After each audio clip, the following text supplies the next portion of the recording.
Like it's just like never, you know. Garrett is back on tilt. Like it's just never even like a 10 in his hand. It's just like 19 fucking queens. Why? Well, two things often happen. I either don't have the best hand or I will make the wrong decision. Between those two things that often happen, it's just hard to say. If I occasionally made the right decision, just 1 in a million, it'd be a little better. In anticipation for my Poker Live podcast coming up tomorrow at 4 p.m. Eastern Time with Garrett Adelstein, I want to take a look at two very big hands Garrett's recently played on Live at the Bike, where he faced very large river bets, and he started talking to himself in a very negative self-talk kind of way.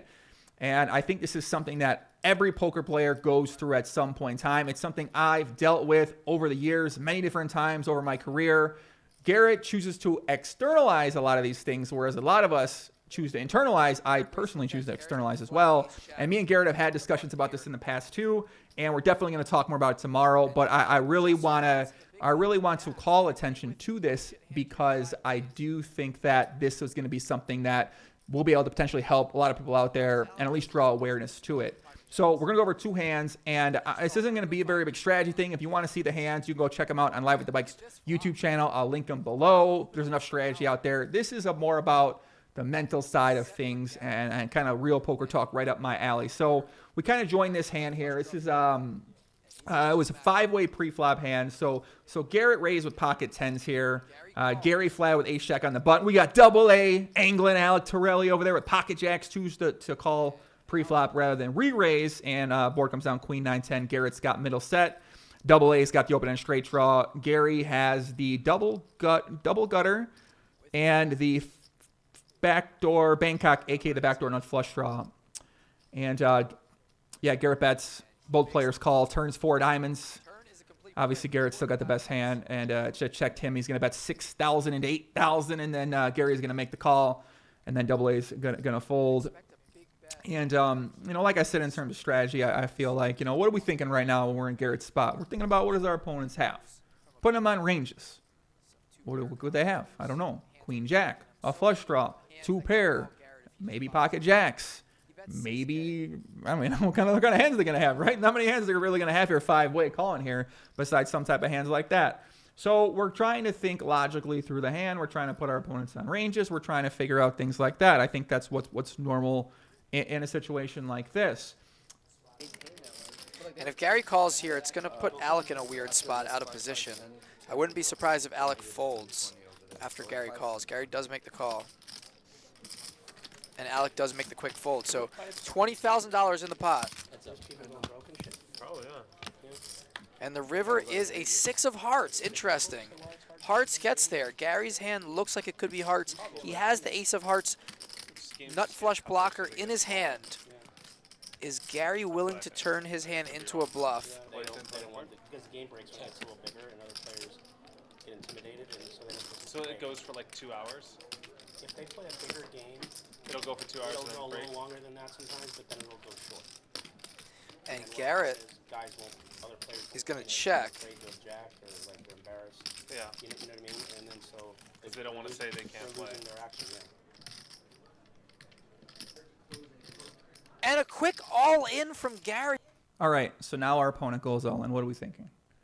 All right, let's put ourselves in Garrett's shoes. So now we kind of want to play back the hand in our hand. And normally, I think a lot of good players, when we get to the river, we have a pretty good idea of what we're putting our opponents on, what their ranges are. We're going to already have a pretty good idea. Okay, if they bet, what are we going to do? Now, Gary decides to go all in, a little crazy style, 45,000 into 20,000. So now we try to logically think about the hand. Well, would he do that with a flush? Would he do? Would he bet this big with a flush? I don't know. We kind of think back in our memory bank. Well, we've seen this player do that. Is he capable of doing that? Why the fuck would he bet so big? What does he think we're possibly going to call with here in this spot? So what hands could he potentially be bluffing us with here? And is he capable of bluffing this big? And we kind of think about those things like that. We kind of run back through our memory bank. We try to come to a logical conclusion off of the information that we have and the knowledge that we have about the game in general. But what happens is that when you're running bad, when you're in a downswing, when you're questioning your decisions that you've been making, which is something that happens to us all the time, really. I mean, for some players, you're in that constantly because you're not really winning at poker, so you're questioning yourself all the time. But I think for somebody like Garrett, and definitely for somebody like myself, we are very big overanalyzers. I'm sure Garrett gets told this all the time. You think so much about things. You stop thinking so much. Stop thinking so much. And I get told that all the time about things. But a lot of times, what makes certain people good at certain things, I think what really makes Garrett good at poker, amongst many reasons, is his ability to overanalyze a lot of situations. And now sometimes that's gonna lead to your mind never shutting the fuck up, and you're always here, you're everywhere. It's like, oh my God, good and bad. A lot of times probably focused on the bad. And so now Garrett ends up in the spot. He's been making these decisions lately where he just hasn't been on the right side of things. That happens. That's variance. But as we know, a downswing is going to impact us in a number of different ways. And when we're faced with moments like this, what happens with the negative self-talk and when we say these things to ourselves is that it just kind of, it detracts. So your energy here to think about a hand or think about something logically is out the way, and you're just fucking swearing at yourself. Like, oh, fucking this motherfucker, what the fuck is good? You know what I'm saying? We've all been there, man. We all done this. We've all done this. I'm doing this. Oh, this motherfucker. You know what I'm saying? I mean, we all get there. So let's go ahead. Let's watch how Garrett chooses to handle the situation. Wow. Gary just shoved over 2x pot. Are you kidding me? Man, I told you, like, if you just made a good hand, I would help you out, but that's just too greedy. How much is that? It's just way too greedy. It's obnoxiously greedy. He's got, like, 20 queens, too, right? 14. Oh, no, he probably has ace fucking king high. What is it? 30. So now I want to stop it right there because he mentions ace king high, which is a hand that the next hand we're going to watch here is when he got bluffed against Art, against the ace king. And now right here, man, this is not the kind of things you want. And Garrett knows this, man. You know, like I said, we're gonna talk a lot more about this tomorrow and kind of just this dynamic and idea. And the thing is he is doing a really good thing by externalizing it for everyone else out there to really see, because like I said, we keep this inside a lot of us. So I know I do all the time. I pretty much keep it inside often, not all the time, unfortunately. And when I can keep it inside, it's not as bad. When I start externalizing it, I swear it just kind of gets in there all over. I mean, I can't even really explain it properly what it does to me. It fucking drives me nuts. And now another aspect to think about is when you're at the table, if you're doing this too, you know, obviously Garrett has a game plan. He's probably been doing this for a long time and kind of has his style, but the other people at the table are seeing it and kind of they're laughing or they're whatever. And maybe that doesn't matter to some people out there, but I mean, I think it would matter to me a little bit if I'm talking like this and people are fucking laughing at me for whatever reason. You know, who knows what they might think or what they may be saying. Just a little bit of things to kind of take into account. But yeah, obviously when you're faced with a situation like this, you don't want to be talking about fuck this day. You might have ace. You know what I'm saying? You probably don't want to try not to do that. But let's kind of take a look here further. 44 and change. Super greedy bet. So frustrating how my hand is never the... Well, two things often happen. I either don't have the best hand or I will make the wrong decision. Between those two things that often happen, it's just hard to fit. If I occasionally made the right decision, just 1 in a million, then it'd be a little better. What a joke. 44. That's a sicko, man.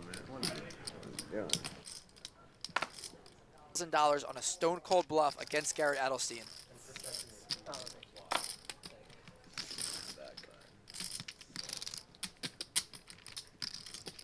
And when you're running bad and things aren't going your way and you constantly make the wrong decision, like Garrett has for the last couple weeks and again today, it's just hard to make this hero call. You're just afraid of making the wrong decision again, and that's what's going through Garrett's mind. Like, honestly, I'm not even considering putting the money in. Like, that's the thing, like, I'm probably wrong, and I just am, like, 96% sure he doesn't have it. And it's just, like, every time I'm just so dead wrong. It's so true. If you put on a bluff right now, you're going to be the people's champ. So Garrett does end up making the fold there. And kind of you mentioned, he's not even really putting him on a hand. He's kind of already made his mind about folding. But, yeah, I mean, Garrett probably be able to get away with something like this, and he'll be able to come back from this. But I think it's an important question, and kind of Feldman talked about it too when he was doing the commentary there. You know, this is what happens when we're in a downswing. This is what happens, and better players can get out of these things. But this kind of mentality and talk is crippling to a lot of players out there, and it's a big reason why I'm sure a lot of people can't really win at poker. And when they go through downswings, their downswings are so fucking brutal. They just last so long. I know for me, they lasted long because every time I'll start a new session and I get into a tough spot and I might make the wrong decision, like, it just happens. I gotta remind myself it happens. Like, I look at my results, long-term winner, okay. Garrett can do that same thing. He can look at his results and say, okay, even though I'm questioning my judgment, I'm questioning my decisions, the results speak for themselves. Not running well for 15 years out here, whereas a lot of people out there, they might have that to fall back on. And I kind of do want to mention just a couple different things. If you're going through this kind of negative self-talk, these are things you could implement straight away right now to your game. Getting out of a downswing kind of things. Obviously, the first big thing is play tighter. Play tighter pre-flop, play tighter on earlier streets, so that way you kind of avoid getting to big spots like this. You can also play tighter against the better players. So you can play tighter against the better players and play reasonably tight against the bad players, but still play probably a little bit wider range because they are bad players and they are going to be making a lot of worse decisions in theory than you're going to be making. But at the same time, you do have to realize that even when that confidence is a little bit shaken, even against the bad players, you might start second guessing yourself. So it's a lot easier to make big decisions when you have tight range and you have the top of your range than when you have the middling part of your range. And the better you are, you can navigate those spots better. The not as good you are, the harder you're going to have in navigating those spots. So also, the obvious things are get in the lab.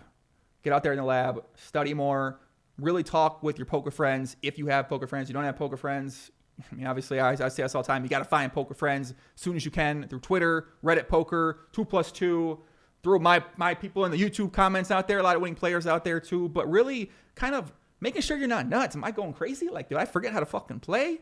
Like, I had a set here, right? Am I supposed to fold against this crazy guy? You talk with some friends whose opinion that you respect. You get some feedback, and sometimes you just got to fold. Sometimes you're going to make the wrong decision. Sometimes you're going to make the right decision. Sometimes you're going to get lucky and make the right decision when you're probably the wrong fucking decision. It just happens. And kind of telling yourself and reminding yourself that these things kind of happen. And now the big thing I always talk about is dropping down stakes as well, too. You can drop down stakes, play a little bit smaller, book some wins under your belt, too. Get a little bit of confidence back. Play against some bad players out there, beat them up a little bit and say, hey, okay, I still know how to play the game. And one big thing for me I never did was take a short break.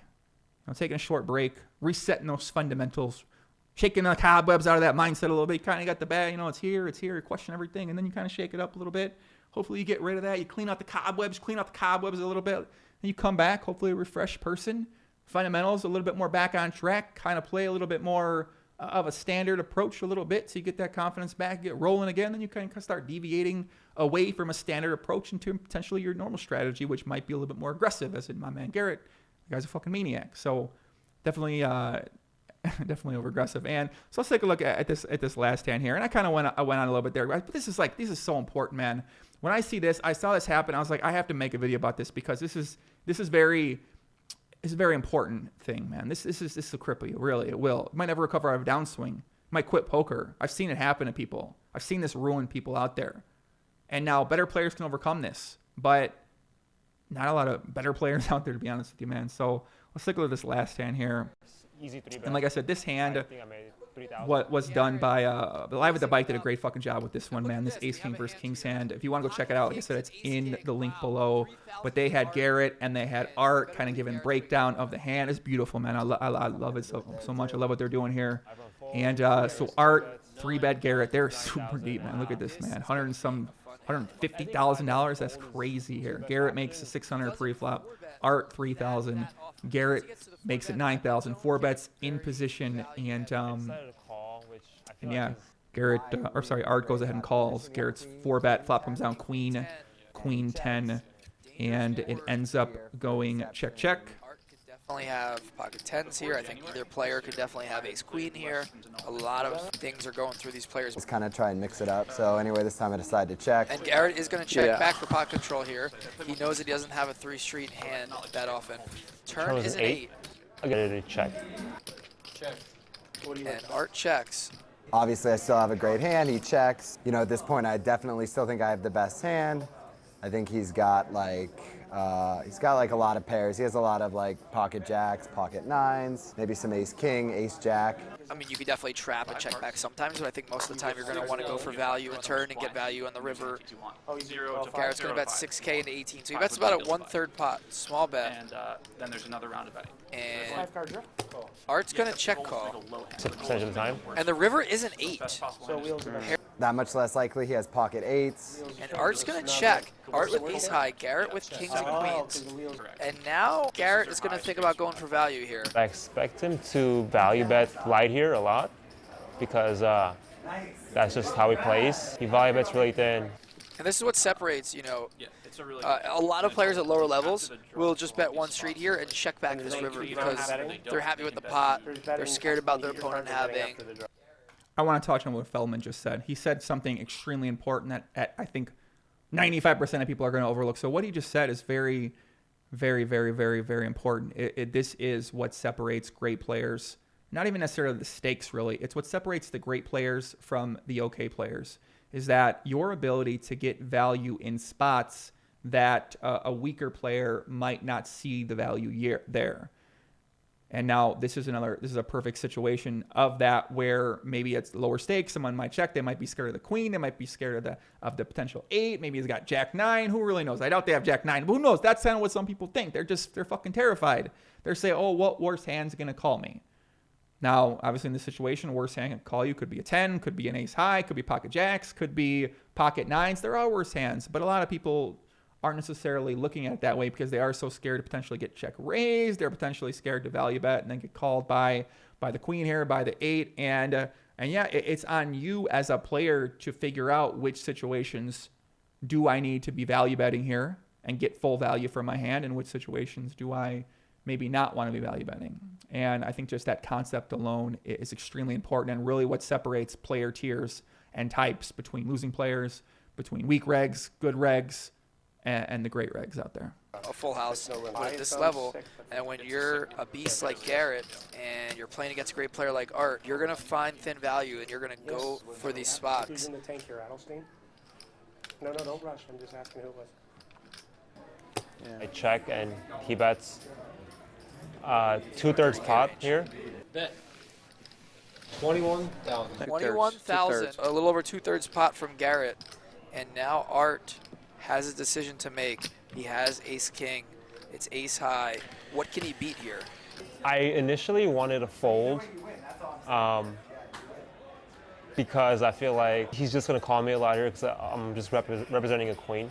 I was playing like really tight the whole session, and I feel like I have a really good image to bluff here. I shouldn't have a lot of bluffs here. Ace king is like the only hand I get here to the river where I can consider probably bluffing, and probably not bluffing at a high percentage on the river here. So I feel like it's a good spot. I don't have to bet a lot because, you know, I don't have many bluffs here. If I had a lot of bluffs, I can just go all in, but it's a very polarized board. And it's going to be really hard for him to call here with aces or kings, which I thought he had. And look at this. Art is cutting out a bluff raise.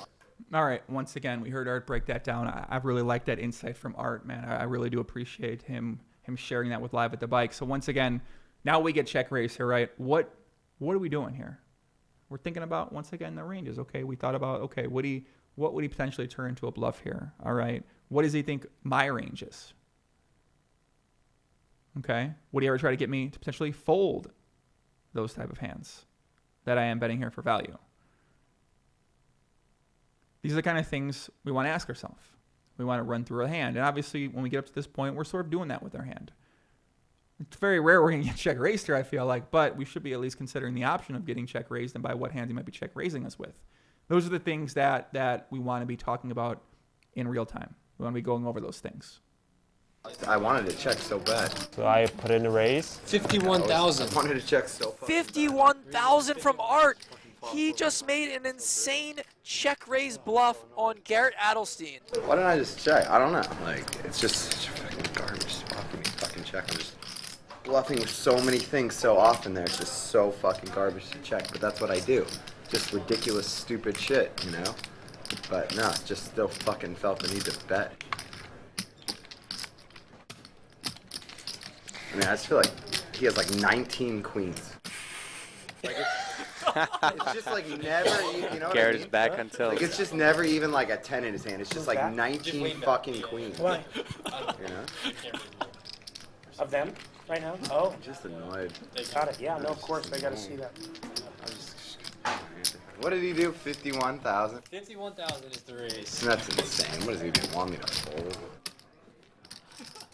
What a bluff by Art. Oh my lord. This is amazing. I mean, Art, I mean, you could have, I guess I'll give you credit for like 10s full sometimes, but it's just like, it just seems like it's 40 fucking queens he's got. A few seconds, guys, I don't know. I mean, it's really bad to just fold here too, you know, it's really bad. I've seen Art do this play before for a much smaller amount, so he's definitely capable. Specifically this play, when he checks and a player goes within value and he punishes him. This guy Art was playing 5-5 and 5-10 a couple years ago, and now he's bluffing 51,000 into one of the best players, arguably maybe the best player in Los Angeles. This guy has grown up in the last year or two. This guy went from playing 1,500 cap games to bluffing 51,000. That is incredible. And guess what? Art did not lock up the win. He is not playing to lock up the win. He is going for it today, and he's putting on a show. I'm really proud of Art. That's a great play. I would have loved it for it to be just a little bit bigger, but it's still awesome. Like something maybe around 62. But yeah, it's awesome play. Just to give Garrett a worse place. Where it's the sizing that he would expect him to have with a hand like Ace-Queen there. Yeah, I mean, he's balancing his size with the size he would have with a queen here, I guess. But I understand what you're saying. Here's the weird part, that Garrett thinks Art could have 10s full here. This doesn't make any sense. I don't think Art is raising with 10s full ever. So well, not ever, but I mean in this spot he's much likely to just much flat. more likely to have a queen. Yeah, I mean on the 8-8 queen or board, quad he's just, 8s maybe. Yeah, he's he could have quad queens or quad 8s here too. Yeah. Or just any queen. Fuck, I'm just really disappointed. Yeah,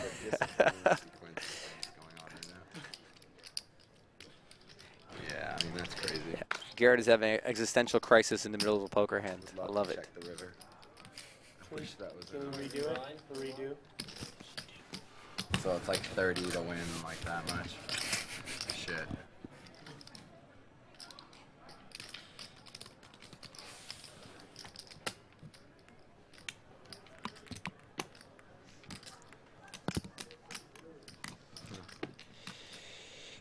Garrett is in the matrix, ladies and gentlemen. Every step is one step behind in every decision. Every single decision. Oh my god, right? Oh man. That'll be so fucking strong, Art. If I fold here and you're bluffing. Oh my god, that'll be intense.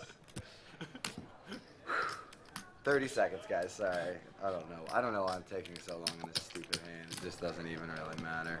Whatever.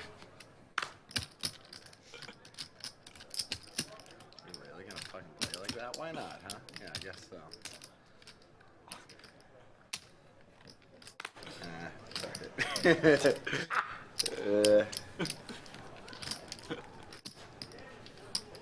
it. Pressure bust pipes. Let's see what happens. I'm really curious. Yeah, that's stupid. Alright, you got it, buddy. And Garrett's going to fold. And Art is going to take down this pot. Did he fold his cards yet? Art, show please, if you got the bluff, if you have the bluff. Oh my god. Oh my god. Nice. So Garrett's going to think about it for a long time. Eventually, he does decide to make the fold. And I'm not really here to talk about fold good, fold bad. You know, kind of hand is what it is. You want to hear a strategy breakdown out there. These two guys did it great themselves. And everyone out there is an expert strategist when it comes to Nolan Hold'em. So they're going to be willing to give you their 2 cents. But I just kind of want to focus on, like I said, these things that we're saying to ourselves, because what happens is these feed into the rest of our session. This feed into our post session. This feed into our next session. This feed into our life. Feed into the way that we look at ourselves. We think about ourselves. We think about everything that's going on in our life. And you know, I don't know. I think that I honestly think these are good moments to go through in a lot of ways, because you sort of can look back on this and say, okay, like maybe I made a mistake there. Maybe I need to sort of figure out how to treat myself differently in spots like this and say different things to myself and sort of just realize, like, fuck, this happens. I might have to fold. Like, you sort of try to handle the situation differently in the future. So I think that we all need to go through moments like this in our poker careers to be able to sort of realize how that might be hurting us in a lot of different ways, and how it might be hurting us in the hand in the moment, but also in future hands, and how people might perceive us. And now, like I said, if you're a better player, you might be able to understand better how other players in the game are going to be adjusting to the way that you're acting. Whereas when you're a little bit weaker player and you might externally show these type of things, then of course you're not really going to be able to adjust or understand how players might be taking advantage of the image that you're putting off there. And I don't really see this happen very often. I mean, I don't play a ton of live, but when I do, I don't see this kind of thing happen that often. But yeah, I know it happens internally all the time. So, but yeah, I'm really interested to get your guys' feedback out there. What you think about this? Think about the self-talk. Think about the spot in general. And yeah, man, tune in tomorrow. Podcast with Garrett, man. It's gonna be exciting. I love talking with Garrett, man. It's one of my favorite people to talk to, honestly. So yeah, man. Let me know what you thought, guys. Much love out there. Peace out. Adios. And take care, everybody.